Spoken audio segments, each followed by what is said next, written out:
Bonjour les amis, j'espère vous trouver en forme, vous me direz en commentaire. La période actuelle nous offre des hauts et des bas. C'est Pluton qui n'en finit pas de transformer, de purifier nos vies en coupant, mettant fin à des situations du passé. Situations qui pour certains d'entre nous étaient en place depuis des décennies.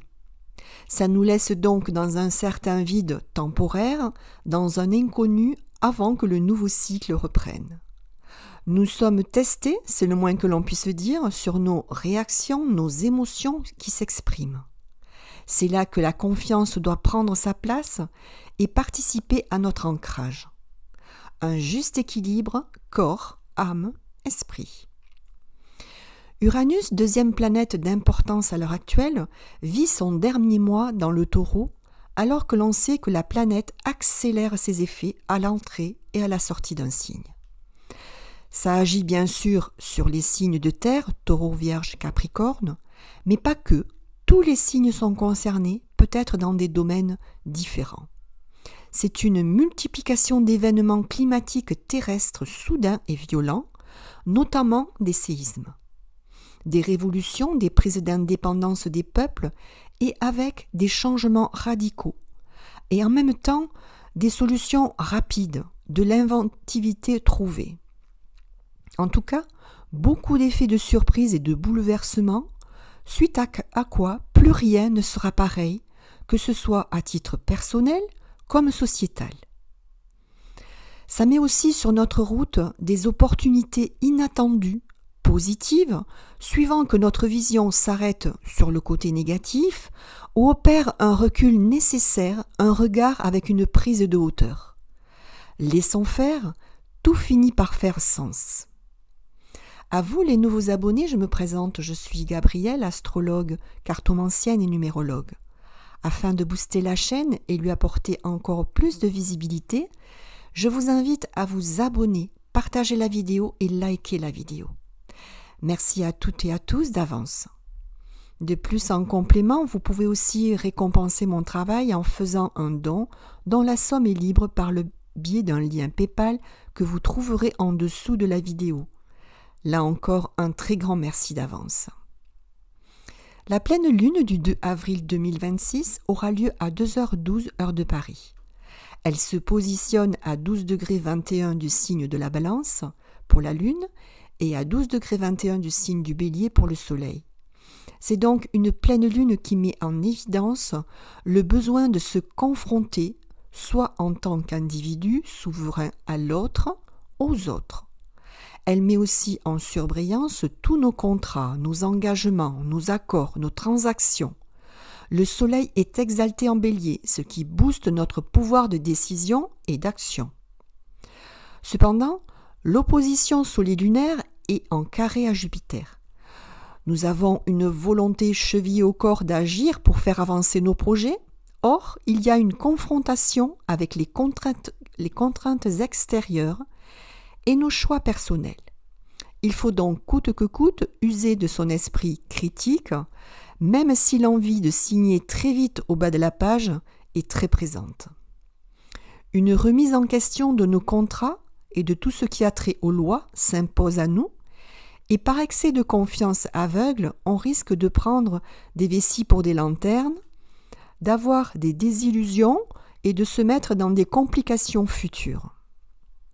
Dans notre sphère intime, les liens peuvent devenir lourds, nous avons l'impression de faire de gros efforts dans nos relations. Tout devoir dans ce domaine-là est contraignant. Nous pouvons donc, sous ce transit, mettre fin à une relation sans craindre les conséquences. Ou bien nous allons forcer notre sociabilité, notre serviabilité dans des sacrifices exagérés qui seront à l'encontre de notre repos, de notre bien-être, et ce par besoin de reconnaissance des autres. Nous pouvons aussi multiplier les expériences relationnelles sans se sentir vraiment bien nulle part. Et puis pour d'autres, il y a une surcharge de responsabilité. En soutien, nous avons Mercure trigone à Jupiter. C'est un transit à nuancer car Mercure est en exil et en chute dans les Poissons, instillant une difficulté dans l'expression. Peu de mots sortent de nos bouches, car l'émotivité paralyse la prise de parole quand elle ne nous fait pas dire l'inverse de ce que nous pensons vraiment. Malgré tout, nous pouvons confier à autrui, avec notre consentement bien sûr, le soin de négocier nos accords ou tout du moins de nous apporter une aide en ce sens. Parce qu'à n'en pas douter, accord sera trouvé. Les exigences de nos situations coïncideront avec nos désirs personnels. Une ouverture, une disponibilité se présente pour allier engagement dans des responsabilités et besoin de liberté.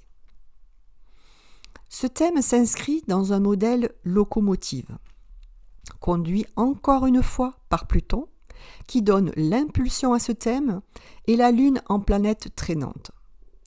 Encore un thème qui transforme, nettoie en profondeur et vitesse grand V.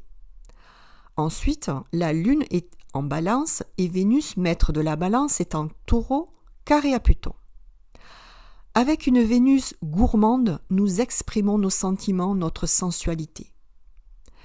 Mais qui, dans la dissonance, risque de nous mettre dans des relations affectives non conventionnelles, non conformes à nos expériences passées, à nos goûts courants, des relations imprévues et peut-être déstabilisantes, dérangeantes, car elles amènent l'inconnu. En fait, nous aurons envie de vivre notre vie amoureuse dans la liberté, peut-être même dans la marginalité. Tant pis pour la fatalité, les désordres que cela pourrait nous amener, on veut les vivre. Le sextile de Saturne à Pluton continue à favoriser nos activités intellectuelles en aiguisant nos facultés pénétrantes de nos esprits. C'est un excellent transit pour tous les chercheurs, les scientifiques, qui exercent des activités intellectuelles les plus complexes et les plus pointues. Il y a là un attrait plus poussé pour le mystérieux. Toutes les planètes sont maintenant en marche directe et nous offrent donc la possibilité d'enfin réaliser nos projets. Nous avons été bridés, empêchés, retardés dans nos actions, alors la tentation est grande d'avancer vite.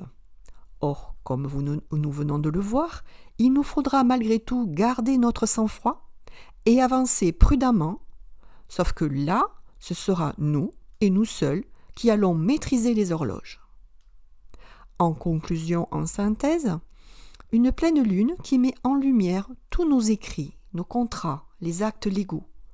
Elle libère certes les énergies, fracture les situations révolues du passé et ouvre la voie vers la nouveauté, mais réclame de la discipline pour une construction future solide et pérenne dans notre avancée.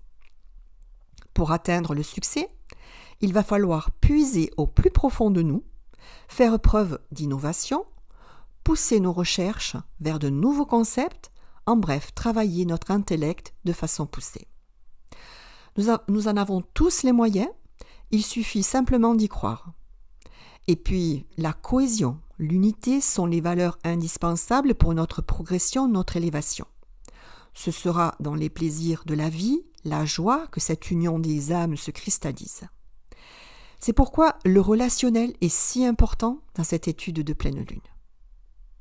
Les signes astraux concernés pour cette pleine lune seront les balances, Poissons et Cancer du 2e décan, les Béliers du 2e et 3e décan et les Verseaux et Taureaux du 1er décan.